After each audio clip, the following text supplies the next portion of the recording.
Graça e paz, que o Senhor Jesus, na pessoa do Espírito Santo, esteja nos abençoando neste encontro, conectados com a palavra.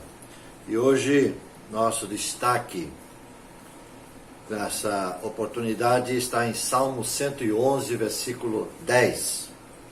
O temor do Senhor é o princípio da sabedoria. Todos os que cumprem os seus preceitos revelam bom senso. Ele será louvado para sempre. Como alguém disse, temor do Senhor, o temor de Deus, estou dentro. Precisamos considerar, estarmos sempre atentos a esse princípio, temor de Deus, temor do Senhor. E se observarmos o livro de Provérbios, pelo menos 12 vezes repete essa expressão.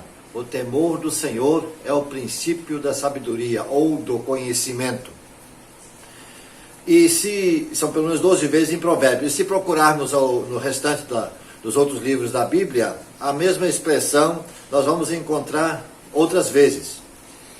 Está em vários livros, como essa do Salmo 111, versículo 10. O que quer dizer que significa que era usada muito pelo povo de Deus no tempo passado, no tempo de Salomão, e muitas vezes em outros lugares ao longo da história do povo de Israel. Vamos nos deter num só. Provérbios 9 e 10. O temor do Senhor é o princípio da sabedoria, e o conhecimento do santo é o entendimento.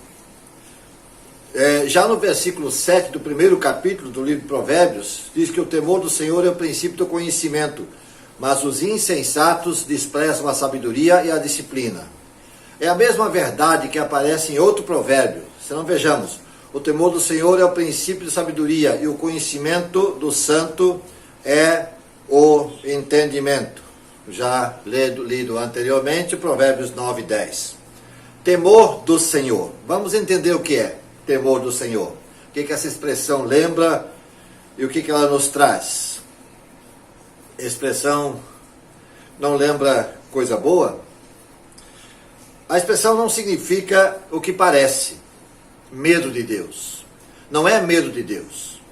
Na religião cristã não existe lugar para medo.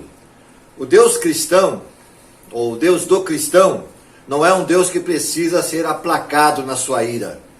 Dele só vem graça, beleza, amor e perfeição. Claro, justiça quando o comportamento do ser humano não é condizente. Eu trago aqui uma experiência do pastor Israel Belo de Azevedo, que ele diz: eu morava numa cidade chamada Cianorte, no interior do Paraná, para onde fui, saindo do Rio de Janeiro, cidade em que me embrenhei na selva do jornalismo escolar. Nós, os alunos, tínhamos um jornal e eu era o redator. Quando me mudei para o Paraná, procurei o jornal da cidade e me tornei repórter, fotógrafo, redator, diagramador, editor e amigo do dono. Então, num belo dia, a prefeitura inaugurou um coletor de águas fluviais. Fui cobrir o evento, fotografei.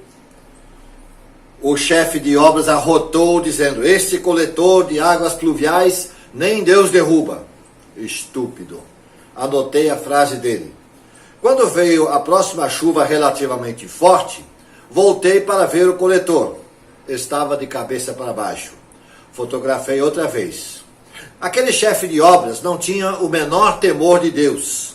Ao contrário, ele tinha uma atitude de excessiva confiança na capacidade humana.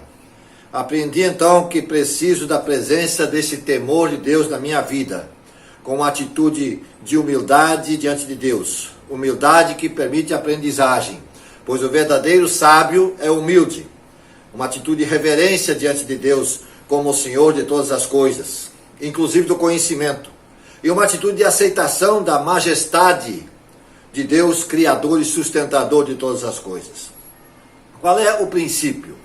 Fica evidente então que o temor do Senhor dali decorre a felicidade como a foz de um rio. Ele começa ali e vai depois aumentando e crescendo. Esse temor é o ponto de partida. Assim como o conhecimento, essa felicidade é uma obra sempre em construção, em desenvolvimento. Assemelha-se ao que a gente aprende, é para a vida toda. Vai acumulando conhecimento. Se aquilo que se aprendeu colocou os fundamentos para uma aprendizagem que vai durar a vida inteira, então houve aprendizagem. Aprender é para a vida toda. E sabedoria? Toda pessoa instruída é sábia? Bom, nem sempre. Bom seria se assim fosse. Uma certa vez, continua pastor Israel Belo de Azevedo, uma certa vez tive que tomar uma decisão muito importante. Fui convidado para ser reitor do Seminário Teológico do Sul do Brasil, Batista do Sul do Brasil. Reuni, numa das dependências da igreja, todos os diáconos e líderes e ouvi a opinião de todos eles. A sala estava cheia. A opinião mais sábia veio de um dos nossos irmãos que ao longo da vida trabalhou como porteiro de um edifício. Ele não tinha diplomas, mas era sábio. Há, portanto, uma diferença entre sabedoria de vida e sabedoria científica, que podemos chamar de conhecimento. Há muitos sábios, cientificamente falando, que não sabem viver ou conviver em sociedade. Há muitas pessoas com pouco conhecimento científico, pouco conhecimento filosófico, mas com imensa capacidade de ouvir e falar na hora certa. Enfim, sabem se relacionar, sabem conviver. O livro de Provérbios destaca a sabedoria do viver do modo justo. A prática da justiça é uma das maiores dificuldades do nosso tempo. O verdadeiro sábio é justo. A Bíblia contém verdadeiros princípios de sabedoria e de justiça.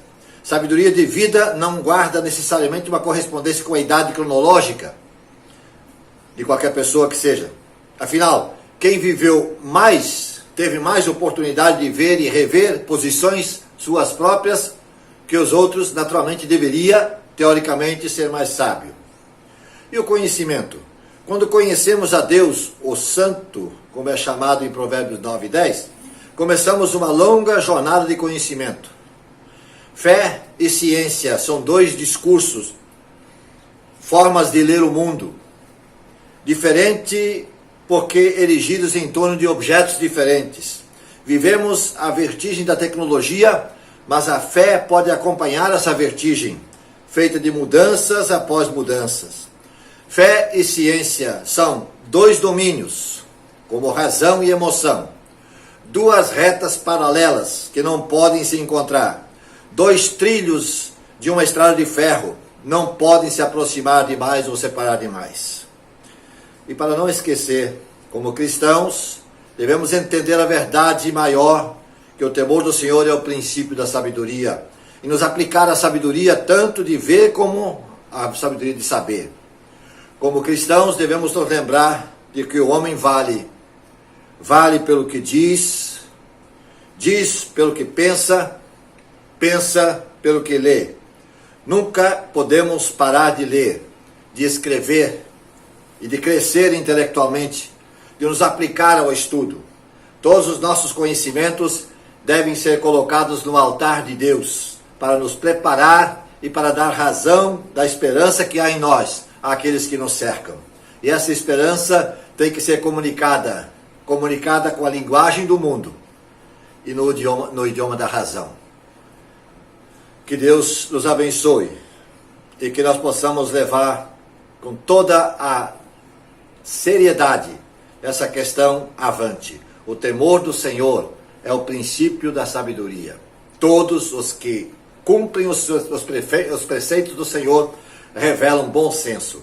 Ele será louvado para sempre. Se nós pudermos viver neste mundo com esse propósito de louvar a Deus através do nosso viver, nós estaremos cumprindo o que Deus espera de nós. Senhor nosso Deus, toma a nossa vida em Tuas mãos. Dirige-nos, guarda-nos e fortalece-nos, ó Pai, para que nós possamos cumprir aquilo que Tu tens projetado e planejado para cada um de nós. Abençoa-nos, pois, e faça que nós possamos viver na Tua dependência, considerando a Ti, ó Deus, como nosso Pai, nosso Criador, nosso sustentador. Em nome de Jesus. Amém.